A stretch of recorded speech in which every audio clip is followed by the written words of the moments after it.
series.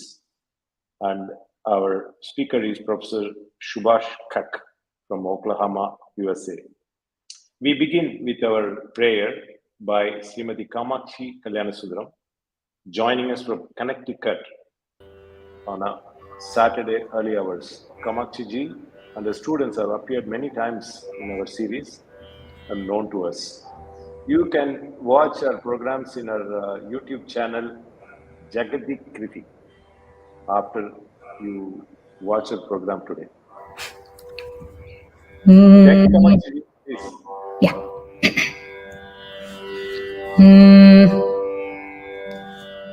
त्वदन्यः पाणिभ्याम् अभयवरदो दैवतगणः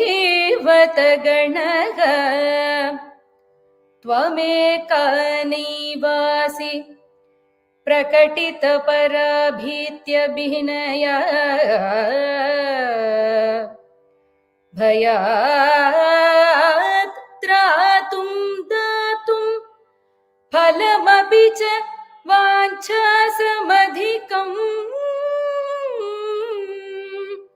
शरण्ये लोकानां तव हि चरणावेव निपुणौ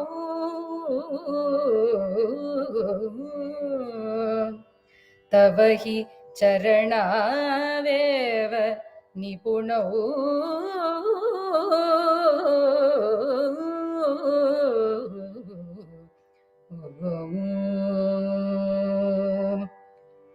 सुधा सिन्धोर्मध्ये सुरविटपिवाटी परिवृते मणिद्वीपे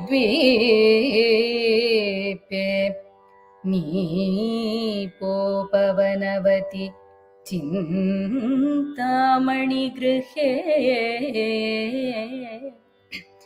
शिवाकारे मञ्चे परमशिवपर्यङ्कनिलयां परमशिवपर्यङ्कनिलयां भजन्ति त्वां धन्याः कतिचन चिदानन्दलहरी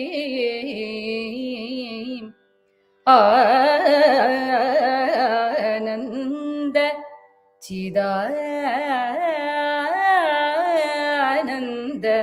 Chidanand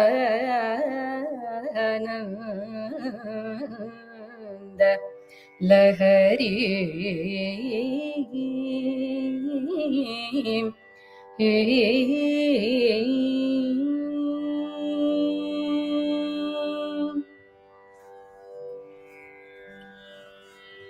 Thank you, Kamakshi ji. It's been our pleasure having you for prayer, and please do join us in the future. Yes. Thank you so much. Thank you.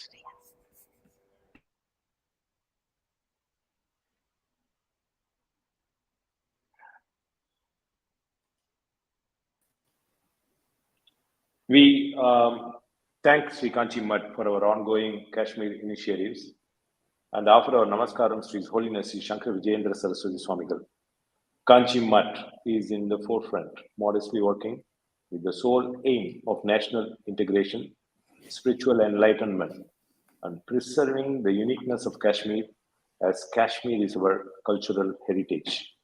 We are now very pleased to welcome Padmasri Professor Subhash Kak, Regents Professor Emeritus in Electrical and Computer Engineering at Oklahoma State University, with this brief.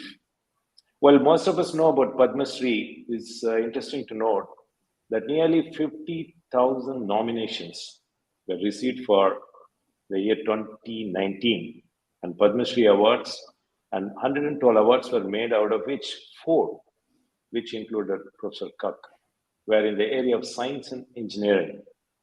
Technology winners from outside India have included Bill Gates of Microsoft, that was in 2015, John Chambers, former CEO, Cisco Systems in 2019, Santanu Narayan, CEO of Adobe, and Professor Kak was one among them. Professor Kak holds bachelor's and doctoral degree in electrical engineering. He joined OSU in 2007 as head of computer science department before transferring to electrical and computer engineering in 2014. His research focus is in the fields of artificial intelligence, cryptography, neural networks, and quantum information. He has developed new codes for computing and cryptography, worked on a variety of problems on data and network security, and is the originator of one of the two methods of quantum cryptography. He retired from OSU in January 2019. Subhashi is the author of 20 books, some of which have been translated into German, French, Italian, Spanish, Korean, and Serbian. His many awards include British Council Fellow, National Fellow of the Indian Institute of Advanced Study, Distinguished Alumnus of IIT Delhi, and Science Academy Medal of the Indian National Science Academy. Thank you, Professor G, and thanks for sharing just 3 of your books, which I'm going to display. And if that is okay, I will share the link for people to download and read. And finally, I wanted to also add that I did a Google search on Professor Subhash Kak and yielded 465,000 results. And also, I could see that you have 87.2K followers in Twitter. And these stats, I thought it would be very interesting. Welcome to you once again. Thank you, Shankarji, and thank you, Kamakshi, for that beautiful invocation. I'm really very appreciative of the fact that I've been asked to speak here. I remember very fondly the evening that I spent at Kanchi Mutt in 2019, November, December, late November, I think. What a delightful time that was. I've always been connected to whatever the Kanchi Mutt has been doing in so many different areas. And truly, that is one way this extraordinary knowledge that is a part of our culture and civilization that has emerged in the field of Sanatan Dharma from the land of Bharat, which I want to hope to be able to show through this talk, is really going to be showing the light to the rest of the world as well in the coming decades. So the topic of our talk is the Tattvas in Sankhya and Kashmir Shaivism. Now, why should this be a very central issue? Of course, philosophers and those who are connected to Adhyatma have been considering Tattvas, but I want to bring in the modern scientific perspective to this question. In modern science, the idea is that the reality should be understood only in terms of physical and chemical elements. And these physical elements become chemical elements, and then they combine to form more and more complex systems. And that's how you should be able to understand all of physical reality. Their view is that from the understanding of the brain, etc., you should be able to understand consciousness as well, because consciousness is the ultimate frontier of science. But in contrast to this, while the Sanatan tradition does acknowledge that the physical reality should be understood in terms of various substances and their properties and their speeds, as in the Vaisheshika Sutras. But it also says that you must ultimately, as far as our minds are concerned, you must look at the interaction between the mind and the physical system. And a lot of the construction of the physical reality is made in the mind. So, and in fact, these ideas, as we know, are central to the deepest physical theory there is, which is quantum mechanics.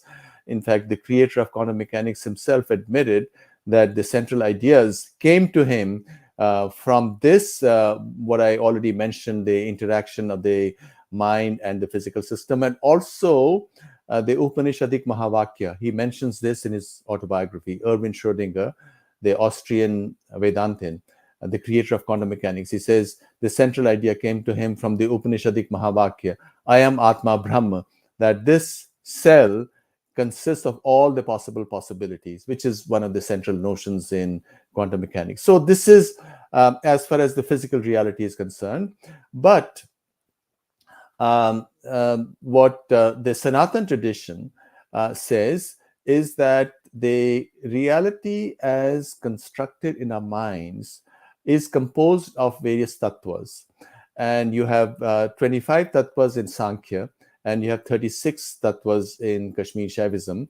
And in fact, Schrödinger even in a later book thought that this is the only way to understand reality as we get it, because, and I can tell you why. We live in the age of AI, and right now there are a lot of efforts to construct computers which will have consciousness, but all these efforts are doomed because whatever a computer does can be represented in terms of mathematics.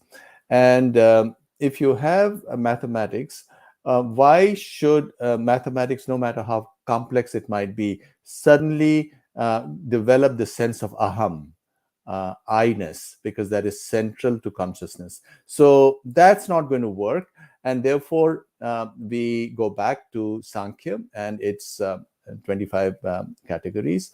And as we know, now, of course, the question might be asked, is then Kashmir Shaivism, does it go beyond Sankhya? And my answer is no. Kashmir's, or does it go beyond the Vedanta tradition as existed in India, let's say in the centuries or millennia BCE? And my answer is no, because the Upanishads tell us that you have the 25 tattvas of Sankhya, but we also have 11 Rudras. And the Rudras are different expressions related to the veiling and unveiling of consciousness. So 25 plus 11 Rudras is 36. That's what we have from the Upanishadic period itself, from the Vedic period itself. And now these were described with great clarity in the tattvas of Kashmir Shaivism, and we'll come to them in a minute.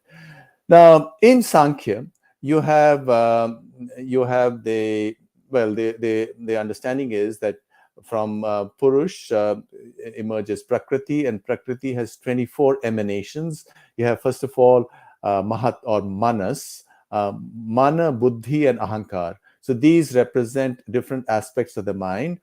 And of course, Prakriti has three gunas: Sattva, Rajas, and Tamas, transparence, activity, and inertia.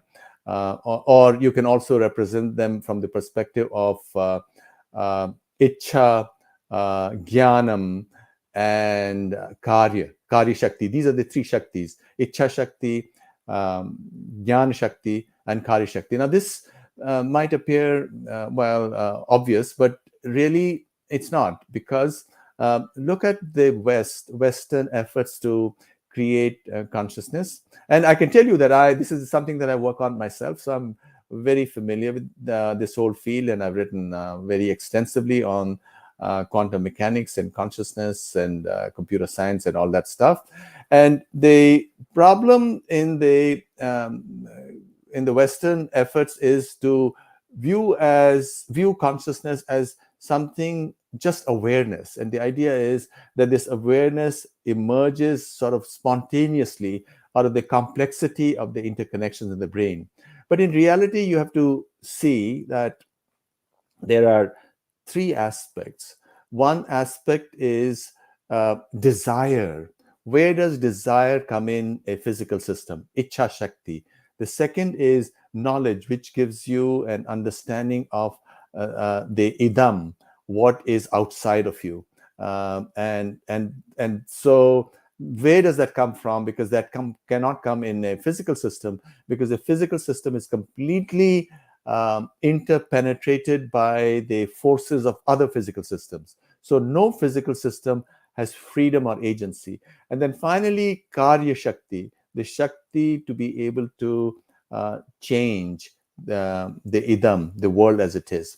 So in any event, you have the three aspects, the three tattvas related to the mind. And then you have five karmendriyas, then you have five jnanendriyas, then you have five tanmatras, and then you have five mahabhutas. Now, these tanmatras are where the apprehension of the mahabhutas takes place. So you can see how the mind works. This is really the only way you can understand where the apprehension of the various elements for which we use the various elements of earth, water, fire, air, and space, which in Sanskrit, of course, are Prithvi, Apas, Tejas, Vayu, and Akasha. And Akash is really the right word for it, and not space, because Akash is something dynamic, and space, our conception in our mind, is that it's some kind of emptiness which is filled in by materiality. Now, of course, Earth is not Earth. Earth is solidity, and water is fluidity, and Tejas or Agni is transformative energy, and Vayu is the tattva, which sort of is associated with decay in the transformative process. And Akasha is where they in the field, which connects all of this activity to ultimately the apprehension of all this in the mind, because as we know, the various senses are associated with these. With the tattva of Prithvi, you have smell. With the tattva of Apas, you have taste. With Tejas, we have form. With Vayu, you have sparsha or touch. And finally, with Akasha, you have hearing. So there are two aspects to sound, for example. One is touch, the other is the capacity of sound to convey meaning, because that's where all this enters the mind. It's not just the waves that enter the mind which provide us meaning, and that meaning, the medium for that meaning is Akasha. So, which is something much more subtle that what space provides us. So this is the understanding of physical reality in the Sankhya system. And of course, it's beautiful. It provides us also the Panchakosha system of the mind, that you have five koshas, more subtle increasingly. At the basic level, you have the Annamaya kosha, which is our physical body. Then you have Pranamaya kosha, which are the various processes that are going on within the body. Then you have the Manomaya kosha, which is the mind, the domain of memories and so on. Then you have the Vijnanamaya kosha and Anandamaya kosha. Now, and beyond that, not just beyond that, but in our conception is the Atman.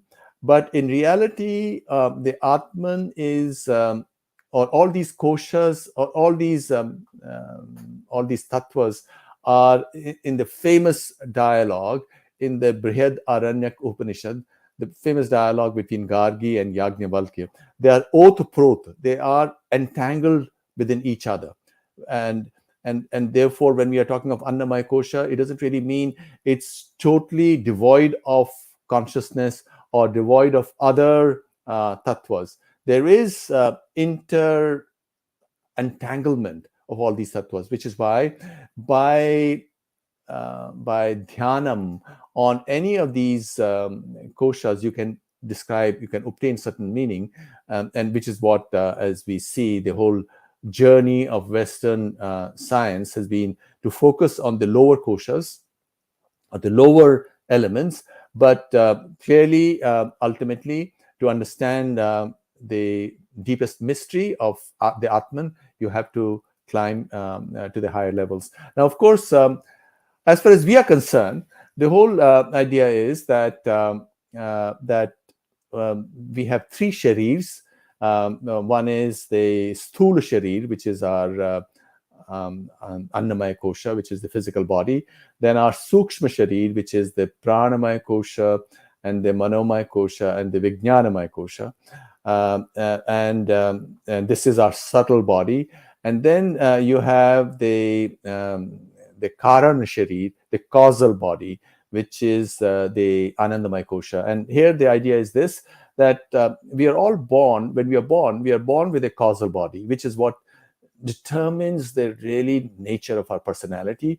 And the concept, and in the same family, there can be two siblings, brother and sister, or brothers and sisters, very different in their Karan Sharir, in their fundamental personality, even though they receive the same kind of samskaras when they are growing up in the family and in the samaj that their family is a part of.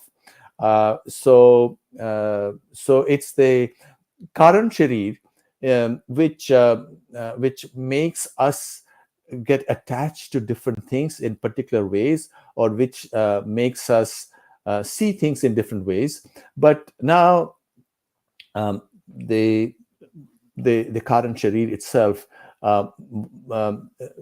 you can, while normally it sets up in a causal chain, it sets up in the karmic chain, so that we really don't have any freedom. The whole purpose of Shaivism, the whole Shaivite tradition, which is, of course, as I argued, is identical to the Vedic tradition, is to obtain that core of freedom within us, which is, of course, the Atman, which informs the Karan Sharir and then the rest of the koshas within us, and thereby become one with the Atman, or thereby be able to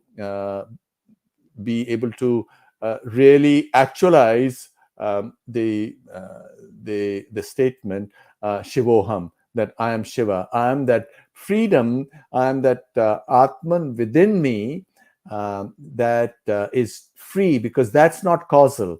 The rest of the koshas are bound by Karan Sharir, but if you go beyond it, if you transcend it, then you're free. Then you have gifts of all kinds of capacities which await you, as in the Vibhuti Pada of Yoga Sutra, as Patanjali informs us, and so that's when you're free. That is what moksha is.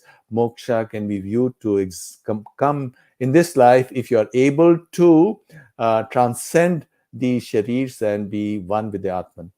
So, okay, so this is the Sankhya system, and this is extraordinarily beautiful.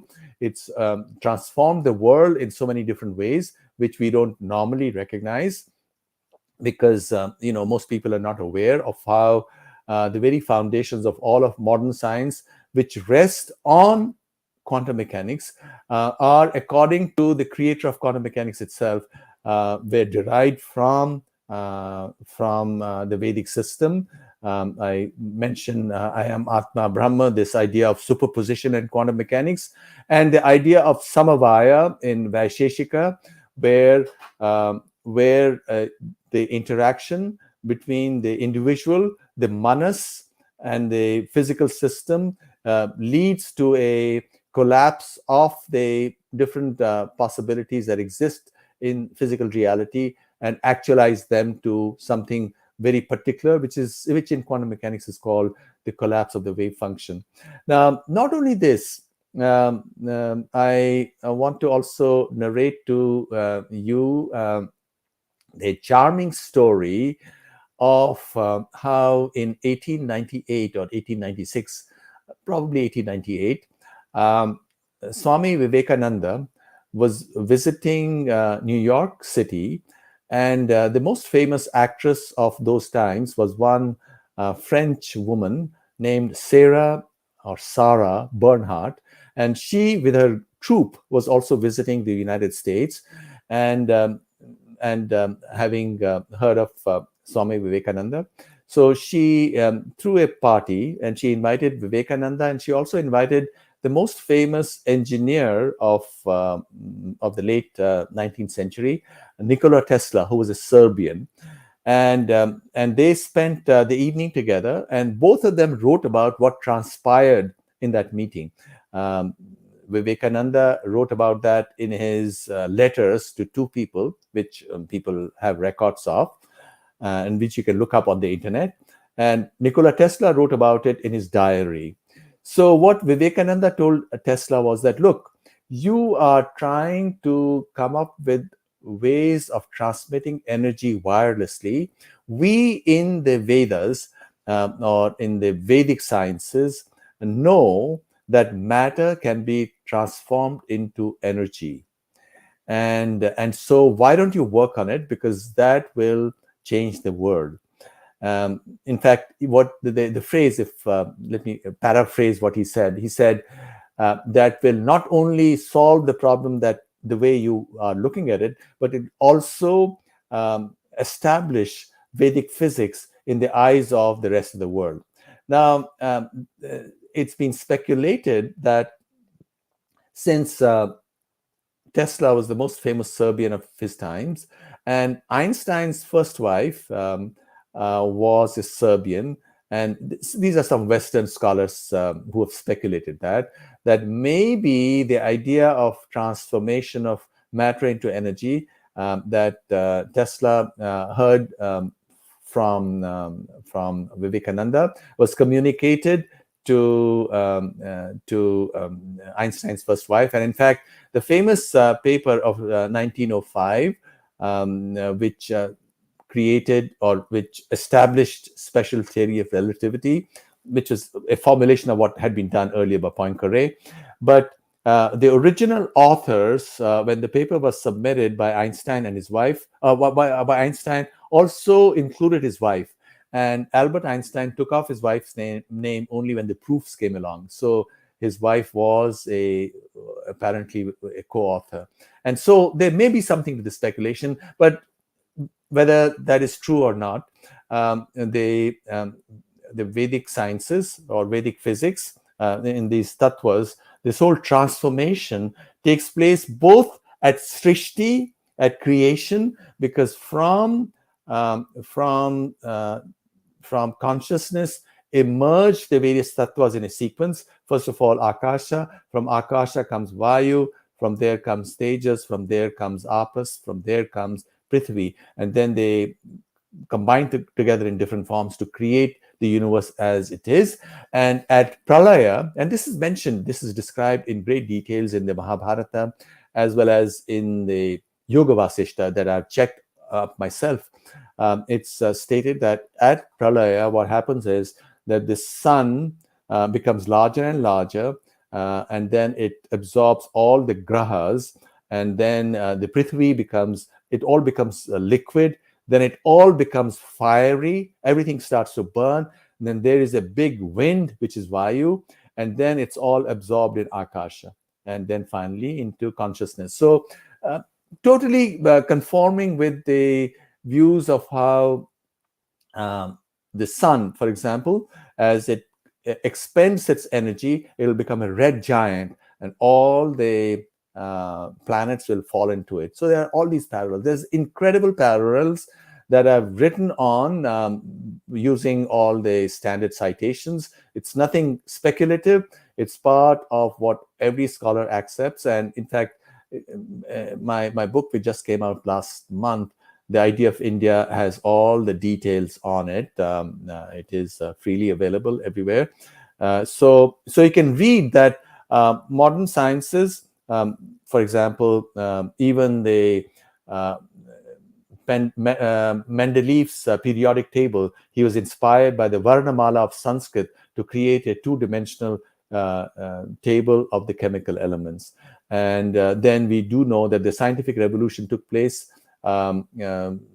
because of the invention of infinite series and calculus by Newton and Leibniz. But 300 years prior to that, calculus had been invented in Kerala by the famous Kerala School of Mathematics and Astronomy, or mathematical logic, which is at the basis of computer science and computer hardware. You need these gates, so you need mathematical logic, done in 1850s in England by these Englishmen, Augustus de Morgan, George Boole, Charles Babbage.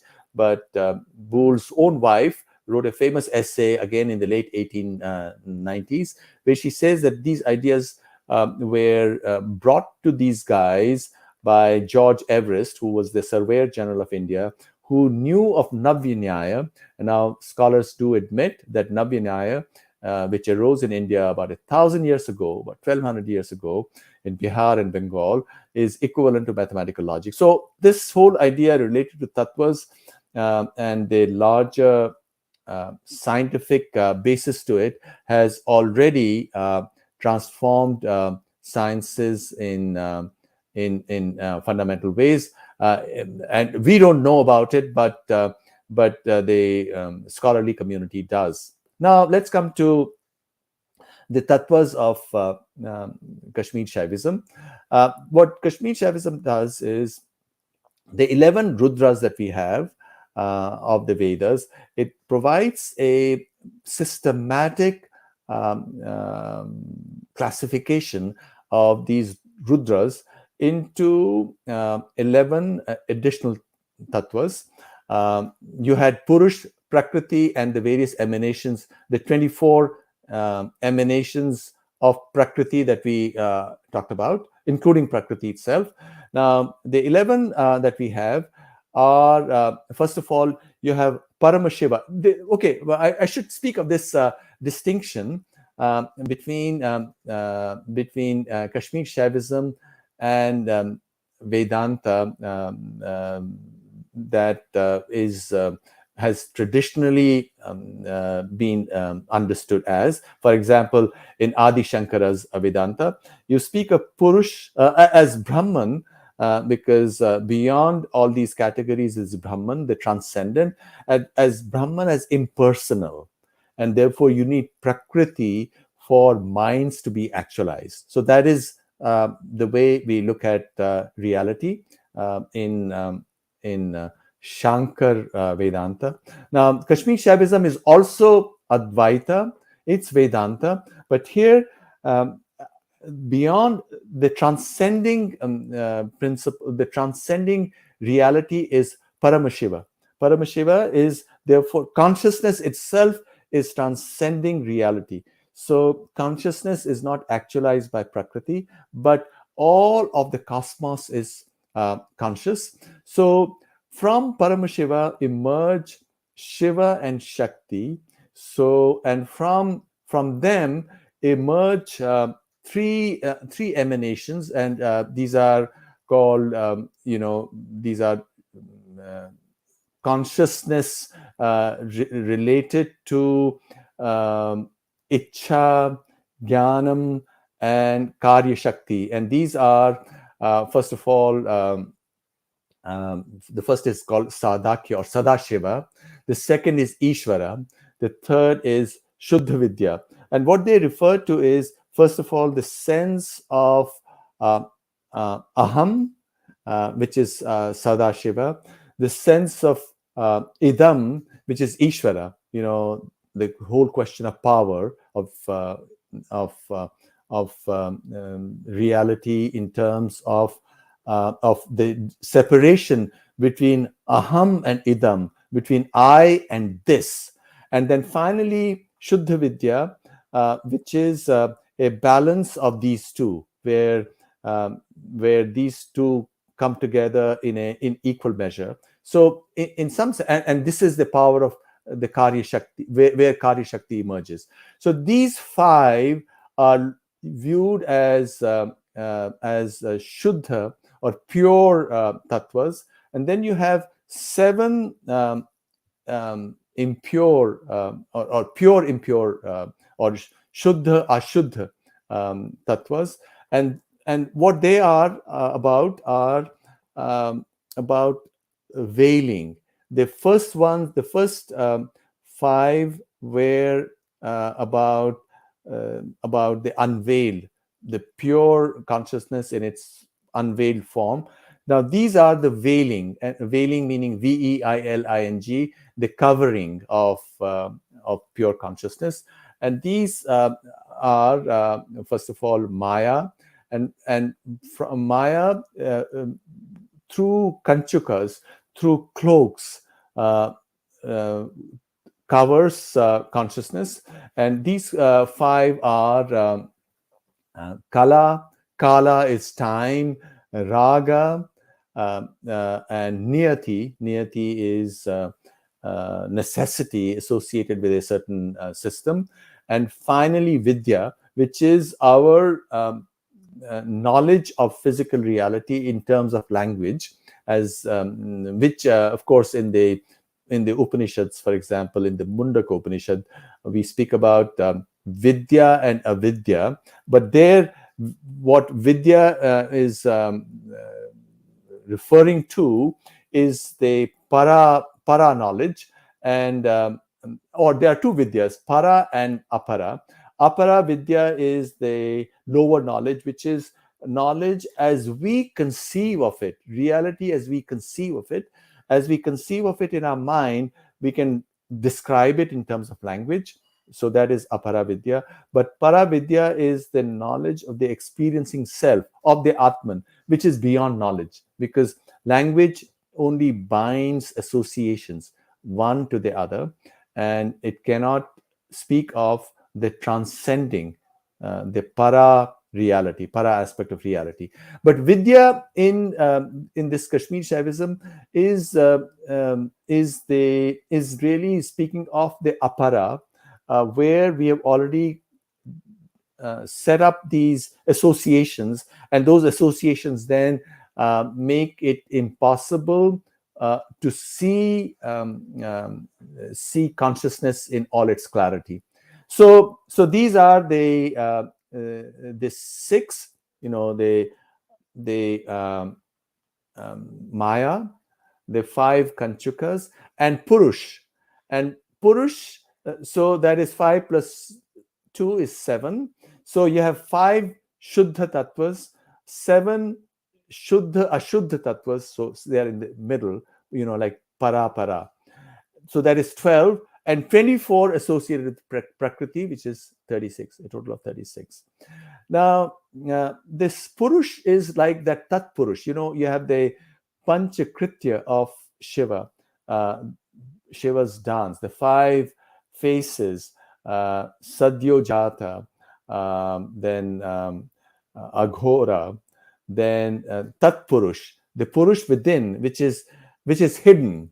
So this Purush that we have in the 36 Tattvas of Kashmir Shaivism or Shaivism is the hidden Purush within us, because we don't see it, because it's within us. And the whole challenge is to turn one's gaze towards oneself, because we already have it, it's within us, but we don't recognize our true self, which is why we have the pratyabhignya, the recognition, the seeing of oneself as in a mirror, and recognizing oneself as one of the ways to discover one's true self, to see Shiva within oneself.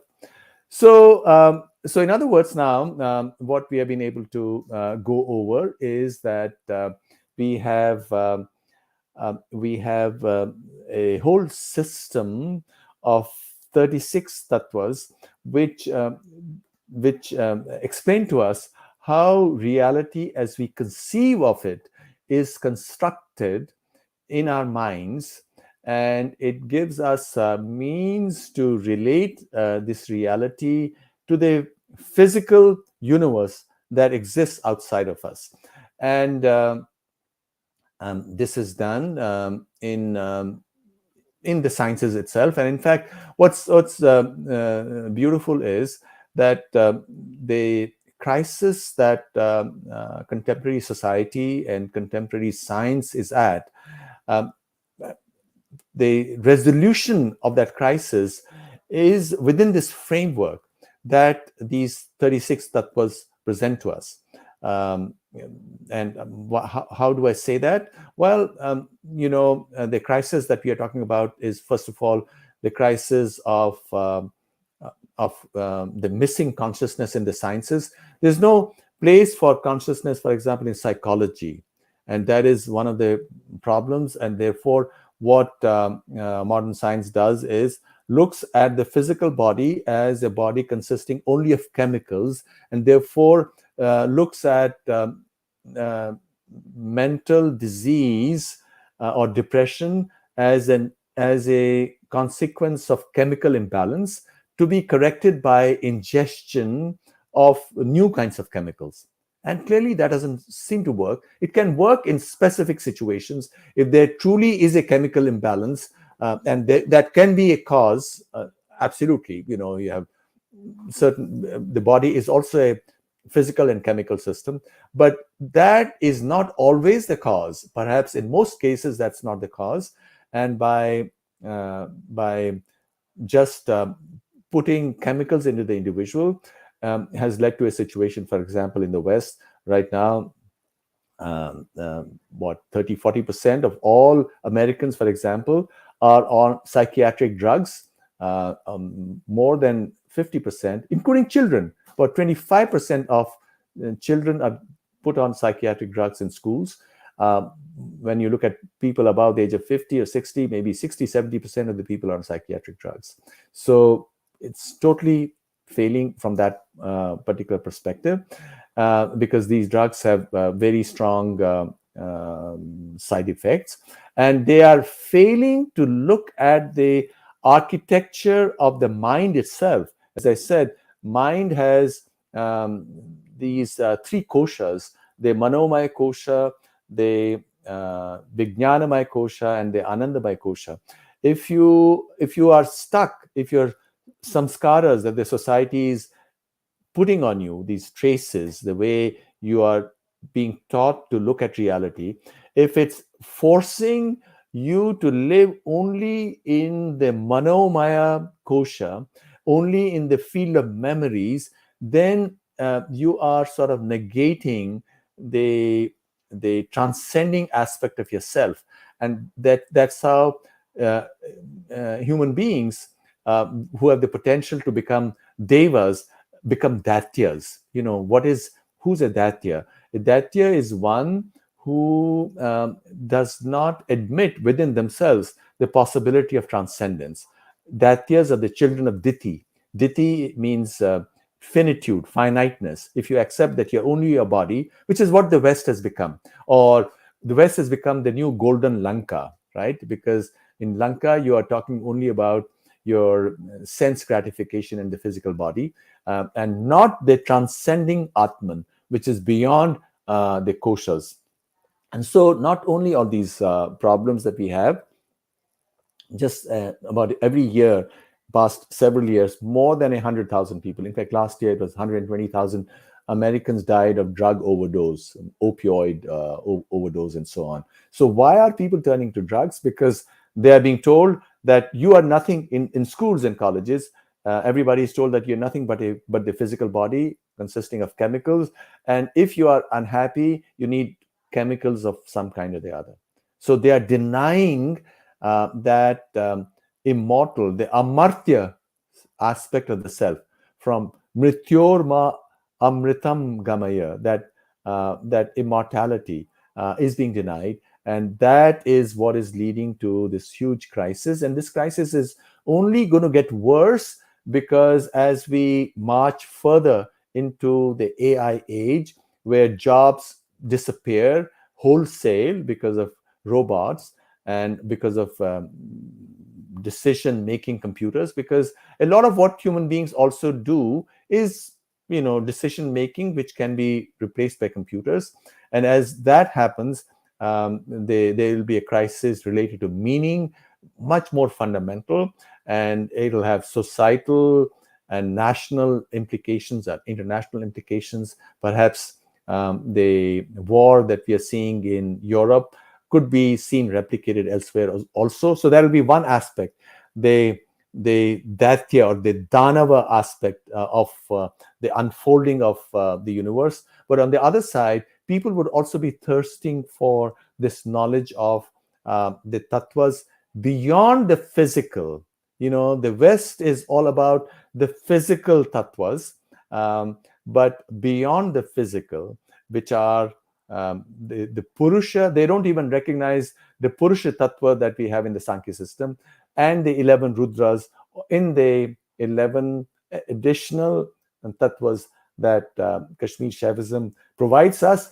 And the moment, there is this statement, the moment you know that something exists, that transforms you. Because after all, everything is within every individual. The moment one sees the possibility of something being there, that idea itself is transforming. So these tattvas can set forth a chain of transformation within individual. Once one recognize, once one is told of them, these are like stories.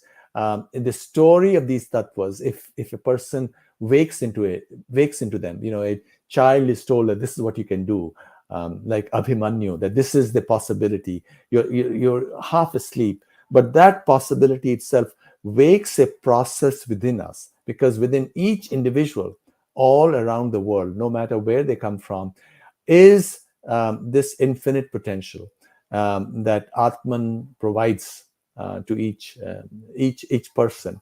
So to tie up these things, the tattvas that we have in Sankhya, plus the 11 Rudras, which are seen in a beautiful framework in Kashmir Shaivism, helps us go from a perspective of reality being impersonal to that the whole universe is conscious. That's through Paramashiva, and we can reach up to Shiva within us. And as we do it, we become a part of that dance of Shiva, and we get into us all the possibilities that there exist in terms of capacities of understanding of the Ichha Shakti, the Jnana Shakti, and the Karya Shakti, which is what we need, and which is what the rest of the world is now waiting for, to know where do we go from the current state of this instrumented, this machine, inter-networked physical universe, and open up the infinite potential that is within us. Now we have explored the outer. Now the next challenge that exists is to explore the inner. Now, in my view, this is going to transform sciences also. There is, I didn't quite mention it, there's a huge crisis in physics. It's also not just in computer science and psychology related to consciousness. In physics, there is this crisis that modern physics and cosmology can only explain 0.5% of the physical cosmos. It cannot explain why the universe, the expansion of the universe after the Big Bang began to accelerate 5 billion years ago. And if it's accelerating now, there is no process in physics that we know of that will stop its acceleration. So the view then is that all the stars and the galaxies will keep on going away from each other, and the universe will ultimately die a cold death, and nothing, there will be nothing in the future. So that seems sort of strange, that where did minds then emerge? This, if you look at the physical, the system of Western sciences, that minds have emerged from physical reality. So what was this evolution of the minds when ultimately the ultimate fate of the universe is cold death? Well, so what they have done in cosmology, they have postulated 68% of what is called dark energy, which leads to this acceleration. And cosmology can't even explain the movement of the stars adequately. So they've postulated 28% of dark matter. So 68% plus 28% is 96%, and 3.5% is the interstellar dust between, which means dust between the stars. That's 99.5%. So modern physics can explain only 0.5% of the physical universe, and that's clearly not satisfactory.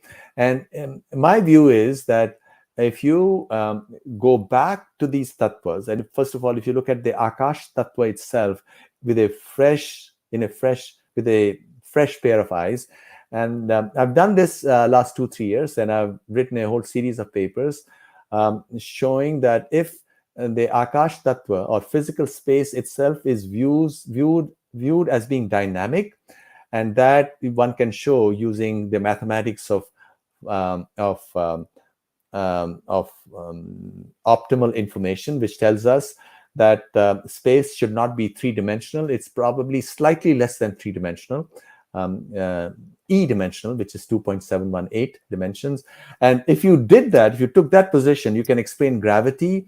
You can also explain why you don't need dark matter and dark energy. And this acceleration of the universe will slowly slow down and finally reverse, as the rishis have told us. So there is potential, and you can look up all these papers yourself. They've all been published in reputed journals, 10, 12 of these papers in the last couple of years. You can just Google E-dimensional universe, so that there is potential in the Vedic sciences as the rishis saw them, as they intuited them, to truly transform the world as we know it for everybody. And this power of the Vedas, as through the beautiful classification that Shaivism provides us, lets us see the whole universe as a manifestation of Paramashiva, is absolutely extraordinary. It's beautiful, it's self-transforming, and I do hope that more people will join it. They will question it for themselves, test it for themselves, and see how it all hangs together. Literally everything that we have in the Vedic tradition hangs together. We just need to approach it with total, without bias of any kind, with openness. And that is sometimes a challenge, because very sadly in the last 75 years, the books that are used in schools and colleges in India provide a totally wrong picture of the Vedas and the Vedic sciences. They don't even tell us of all this amazing knowledge that exists. But fortunately, thanks to social media and all the wonderful work that Kanchi Matham is doing, and other organizations and the other mathas in India are doing, fortunately that is going to change. And with this, really thank you very much for having given me this opportunity, and I'll be happy to answer any questions if you have time for that. Thank you, Shankarji, and thank you for letting me tell this story. Professor Kak is so fascinating. From Vedas to quantum mechanics to consciousness, Tattvas, go finally cold death, bringing to our rishis. Where do we go from here now? This is the future. This is, all babies when they are born, whatever their current sharir, that's what the theory is, that's what you bring from previous lives, whatever it is. First of all, there is potential for moksha within this life, right? If you are able to see the Shiva within you. Now, why are people in many societies and cultures around the world doing horrible things, getting into terrorism? Because this possibility of transformation has not been told to them. We cannot just do it for ourselves. We must bring this beautiful story of freedom to every corner of the world to transform the world. That's how from this Kali Yuga, we will be able to transition back to a new Krita Yuga. That's what our responsibility is, in my view. Looks like, from what you explained, it's going to be more complicated and chaotic with this artificial intelligence. And already a highest ProSoc consuming nation is going to find more problems with all this lack of consciousness. Finally. Absolutely. Lack of consciousness makes you into Datya. Who are the children of Diti who don't recognize this potential of consciousness within them? So you have Datyas all around. You have all around the world, you have a lot of Ravanas all around, right? Now, Ravana, of course, in that wonderful Ravan Anugraha, when he shakes Kailasa, right? He shakes, he thinks he's so powerful. And Shiva, by pressing his big toe, makes him, he's stuck there for 1,000 years. He screams Ravana, right? But ultimately, Shiva, because Shiva is Bholenath, he does anugraha to everybody. Anybody who recognizes the Shiva within them gets access to power. Now, the West has access to a lot of power because through their own devotion to the Annamaya Kosha, which is what a lot of the modern science has been. And there is also, Annama is also Brahman, right? Brahman, as the Upanishads tell us. So they've gotten a lot of powers, but it's not, they've reached a point where the crisis is so enormous that there will be chaos, it'll be chaotic. And that's the reason why it's very essential for the powers of the gods to be pulled together, for that samanvay, for that coming together of this message. You can't just wait for things to transform by themselves. The devas have to come together. This manthan. So there's what's really going to be happening in the next few decades is this cosmic manthan at a international stage. The devas and the asuras. We are both holding two sides of this Sheshanaga, right? And so we cannot run away from this manthan.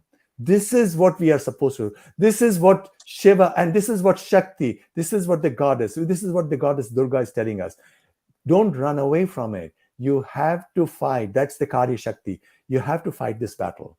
And we must fight this battle. Not for ourselves, because if you are doing it only for ourselves, that's a very selfish thing to do. Because we are also everybody else. If everybody is Shiva, we must do it for the whole world. That is the task that Goddess Durga has given us, and we cannot run away from that task. Very interesting. A lot of research material here, and I'm sure you're going to come back and then continue this conversation. We don't have time for more questions today. Thank you so much, Professor Kak, and it was so fascinating and interesting. So all this will go into your research on artificial intelligence. You keep all this at the side while going ahead with the AI, which is now the talk everywhere, right? Well, you do one day you work on AI, second day you work on quantum mechanics, third day you work on the Tattvas, fourth day you work on fourth day you work on Kailasanatha temple. I just wrote a essay on that on Medium. Please do look it up. You will enjoy it. So this is what we must do. This is what the goddess asks us to do. There is no running away from the command of the goddess. And so there is no easy route to moksha. As somebody claims, if you do that, you will end up in heaven. And no, the journey is the moksha. The journey itself is liberating. There's no single moksha. I think that is a simplistic idea that suddenly you have moksha. No, moksha is the freedom that is given to you to become an instrument of the devas. That is what it is. Moksha is to become an instrument. Moksha is to recognize, the moment you get Shivo Aham, I am Shiva, then you have to do action. So moksha is freedom to give action, because before that you are caught in the karmic chain. And what is karma? Karma is reaction. We are reacting all the time based on our sanskaras, right? So we are not really acting. We are not doing karya. We are only doing karma. Karma is reaction. But our real purpose in life is to become an instrument of the gods, of the devas. So, and that is what is moksha. Moksha is not a state beyond life. Moksha is the state of freedom, that swatantriya that Shaivism speaks about, that to get into that state of swatantra, where Shiva speaks through you, that or the goddess speaks through you. Because really, as in the Sri Vidya, you come closer and closer. Prakasha, Shiva is Prakasha, Vimarsha. Through us, through Vimarsha, we become an instrument of Devi. That is what moksha is, in my view. Thank you very much, Professor Kak, and we would like to have you again sometime soon, if your schedule permits. Maybe we can have a question and answer series. There will be a lot of people interested in knowing more. And one simple way to go ahead will be to just Google Subhash Kak. That will lead to all presentations and the books and the reviews, what you have been talking about, if you want to proceed further. Thank you, Shankarji. I wanted to share this with our viewers. These are all some of the books that Professor Kak shared with me. I'm going to add a link to this in our YouTube comment section. So if anybody is interested in getting back to that, we can Google and then search for that. Thank you so much. Thank you. Namaskaram. Namaskaram. Thank you so much. We'll look forward to seeing you again. Thank you, sir. That was very fascinating and interesting session we had today.